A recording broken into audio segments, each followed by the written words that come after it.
देखिए संस्कार कुमार जो है ना पूछ रहे हैं कि सर मेरा जमीन का खाता किसी और नाम से खुला है, इसका उपाय बताइए। ठीक है। और सर मेरा केवाला पुराना है, 1962 में जमीन ली है और उसका दाखिल खारिज कैसे होगा। ठीक है, आपने बहुत जो है ना 1962 में जमीन लिए थे और जो पुराना खेसरा से ही वो पूरा जो है ना वो ये होगा। तो इसलिए जो है ना अब डायरेक्ट आप अगर मान लेते हैं आवेदन करते होंगे सीओ के पास, तो हो सकता है कि उस चीजों को वो एक्सेप्ट ना करें कि आपका वो केवाला पुराना से और अभी तक आपने दाखिल खारिज नहीं कराया और उसका फिर नया खेसरा बन गया और आपका खाता किसी और के नाम से अगर खुल गया है तो इसके लिए आपको टीएस फाइल करना पड़ेगा कोर्ट में, सब जज के पास। ये जो यही काम आपके लिए बेहतर है, वहां से आपका सब कुछ जो है अच्छे से क्लियर हो जाएगा, तो उसको जरूर कर लें। और नोटिस किनको करना है, जिन आप जो है ना जिनके नाम से खाता खुला है, तो एडवोकेट से मिलेंगे तो सारा जो है सॉर्ट आउट आपका हो जाएगा। अगला जो है ये पूछ रहे हैं सर मेरे पापा का हिस्सा में जो है मिला था और मेरे पापा इस दुनिया में नहीं है, पूरा जमीन मेरे पापा के भाई के नाम से है और केवाला जो है पंचनामा पेपर पर मेरे पास है, दस्तावेज कोर्ट में भी नहीं मिल रहा है, बहुत परेशान जो है ना पुराना रजिस्ट्री है और उस जमीन का जो है दाखिल खारिज भी नहीं हुआ है, सर्वे मेरे नाम से कैसे होगा। दाखिल खारिज जरूर करवाइए, अगर दाखिल खारिज हो जाता है तो सर्वे जो है आपके नाम से हो जाएगा।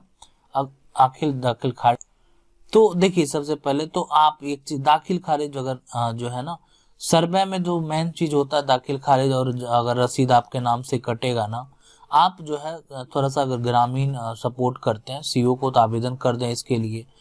ठीक है। और अगर उसके साथ साथ जो एक पंचनामा अगर आपके पास बना हुआ है तो उस पर सरपंच जितने पंच हैं उसका हस्ताक्षर ले लें और फिर जो है सीओ से मिले, तो आपका अगर सपोर्ट वहां पे हो गया उस चीजों के लिए, आपका जो दाखिल खारिज करा दिया गया, जमाबंदी कायम कर दिया गया। ठीक है। सबसे पहले देखिए वो चीज जो है ना दाखिल खारिज मतलब अगर रजिस्ट्री है और उस जमीन का नहीं हुआ है तो वो तो काम ऑनलाइन अब करना ही पड़ेगा। जिनके नाम से रजिस्ट्री है वो जो है ना ऑनलाइन करेंगे तो वो काम तो करना ही पड़ेगा। ठीक है, प्रोसेस है। तो इसके लिए सबसे पहले देखिए क्या करना चाहिए उस चीजों को आप समझिए। केवाला जो है जिसके नाम से है ना, भाई के नाम से जिसके नाम से केवाला है, केवाला को सबसे पहले ऑनलाइन करेंगे तभी जमीन का दाखिल खारिज होगा। दाखिल खारिज होने के बाद जो है आपका उसके अनुसार जो है हकनामा जो भी आपका हक है उस जो आपका पंचनामा है उस अनुसार आपका जो है रसीद यानी जमाबंदी कायम किया जाएगा। अगला जो है सर मेरा केवाला पहले का मोटेशन जो है नहीं है जो है ना, और मोटेशन करवा लिया है, खाते में जमीन नहीं है। ठीक है, मोटेशन इन्होंने करवा लिया लेकिन खाता में जमीन नहीं है, इन्होंने ऐसा बोलना चाह रहे हैं। देखिए मोटेशन आपने करवा लिया, खाता में अगर जमीन नहीं है तो मोटेशन कैसे हो गया, वो भी सवाल वाली बात है। तो मोटेशन भी नहीं होना चाहिए वो रिकॉर्ड में, इसका मतलब जब जमीन ही नहीं है जैसे आपके अनुसार हो जाए। एक बार इमरान जी है ना जो आप एक बार क्वेश्चन को और अच्छे से स्पष्ट कर दें ताकि और बेहतर से मैं आपको बता सकें।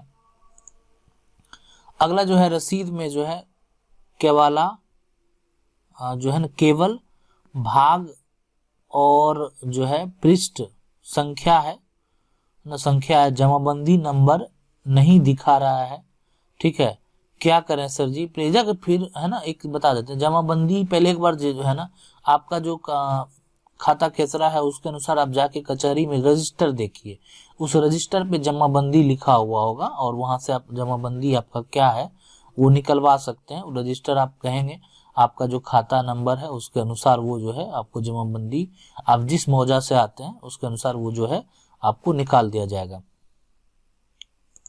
अगला जो सवाल है ये है कि 1984 में जो है 3 आदमी मिलकर एक जमीन खरीदा पर जमीन सर्वे में किसी और के नाम से था और जमीन जो है वो इनके अनुसार अगर बात करें शेड्यूल कोर्ट का था, बाद में 2 आदमी ने अपने जमीन मोटेशन करवा लिया पर एक आदमी का छूट गया मोटेशन, 2 आदमी का मोटेशन रसीद जो है ऑनलाइन कट रहा है, सर्वे में क्या होगा, जो दोनों का नाम है ना उसका जो जो हिस्सा होगा उस पे जो है वो मोटेशन जो है कर दिया जाएगा, यही होगा सर्वे में। ठीक है, और जो है ये जो है ना अब सर्वे में यही होगा कि जो जिसका रसीद कट गया ना उसी के नाम से जो है वसीम खान जी सिर्फ खतियान बन जाएगा, जिसका छूट गया उसके नाम से नहीं बनेगा। फिर अगला सवाल जो है ये वीरेंद्र कुमार जी पूछ रहे हैं, किसी दूसरे जमीन जो है 10 साल से जोत कर रहे हैं, सर्वे में क्या होगा? उसके नाम से होगा, जमीन वाले का होगा। देखिए आप जोत रहे हैं ना, मान लेते किसी का जमीन आप जोत रहे हैं, ठीक है, जोत रहे हैं, तो इसमें आपका प्रमाण कहीं पे जो है मान लेते किसी के पास है, क्या उस जमीन का कोई भी कागज आपके पास है? तो ये चीज है ना, जब तक जमीन का जो आदमी रसीद कटा रहा होगा फिर सर्वे उसी के नाम से होगा। सर मेरा जमीन घर में जो है ना जरूर हुआ है और ये बंदोबस्त हो चुका है, लेकिन जब उसका बंदोबस्त जो है पेपर निकालने जाते हैं तो बोलता है कि जल्दी खाता है ना, खाता लेकर आओ ना, खाता लेकर आओ।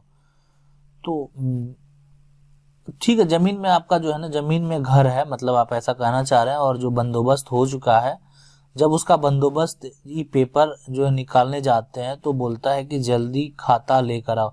ठीक है ना, खाता जो है ना आपको अजय कुमार जी, खाता वो इसलिए बोलता होगा ना बंदोबस्त में, तो बंदोबस्त में आपका पास जो बंदोबस्त का पेपर है वो लेके आप जाएं, ठीक है, जो बंदोबस्त किया गया था वो पेपर जो है ना आप वो लेके जाएं, और या हो सकता है वो टालने का काम कर रहे होंगे, आप 2 बार जाएं, वो उनके रिकॉर्ड में सारा चीज होगा, वो जरूर दिखा देंगे। अगला सवाल विनोद कुमार जी पूछ रहे हैं, सर मेरा एक प्लॉट है जो मेरे माता पिता नाम से है और मेरी माँ के नाम सही है, पिता के नाम जो है का नाम बिना है, तो पिता का नाम सुधार कहाँ से कैसे होगा?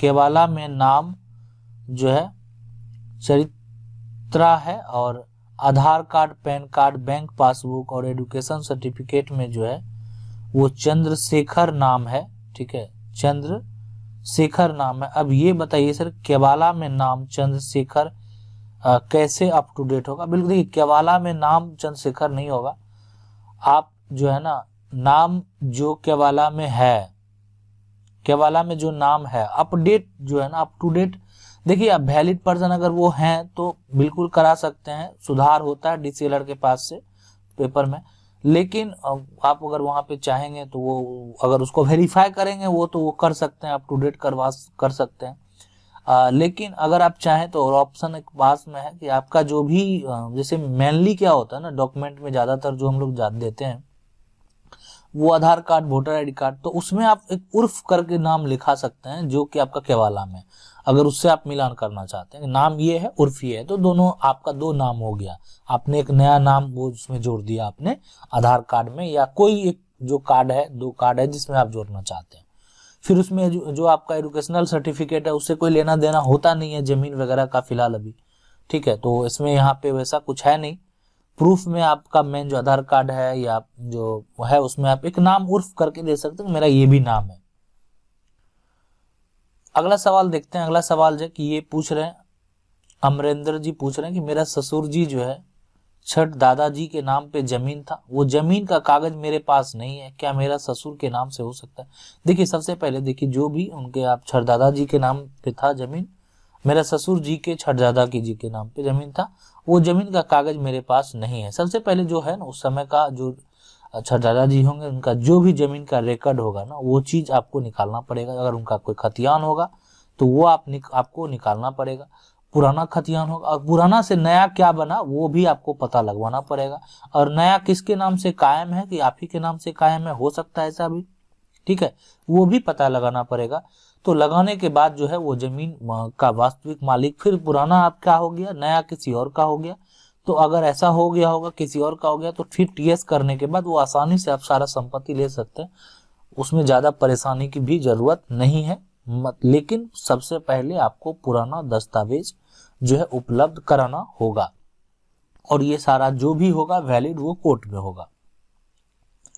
अगला जो सवाल है ये पूछ रहा है, सर 1987 में जो जमीन का रसीद आवेदन सीओ के पास आवेदन एक्सेप्ट नहीं करता। देखिए बिल्कुल नहीं करेगा। 1987 में आपका जो भी होगा रसीद वो पुराना होगा, और पुराना लेके रसीद आप जाएंगे तो अभी उसका कोई भी मान्य सीओ के पास नहीं है।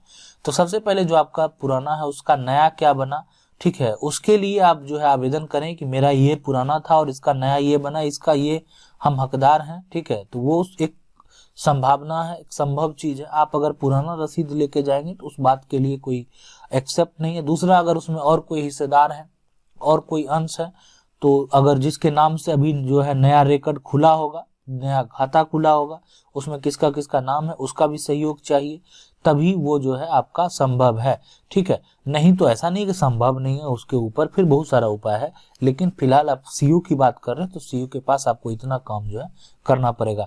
अगर आप लोग भी कोई जमीन से संबंधित समस्या से जूझ रहे हैं तो आप कमेंट करके पूछ सकते हैं, वीडियो के माध्यम से जवाब देने का प्रयास करेंगे। अगर आपको वीडियो अच्छा लगा तो वीडियो को लाइक जरूर कर दीजिएगा, और चैनल को पहली बार देख रहे हैं चैनल को सब्सक्राइब करके जो बेल आइकन है उसको जरूर दबा लीजिए। मिलते हैं आपसे अगले वीडियो में, तब तक के लिए जय हिंद।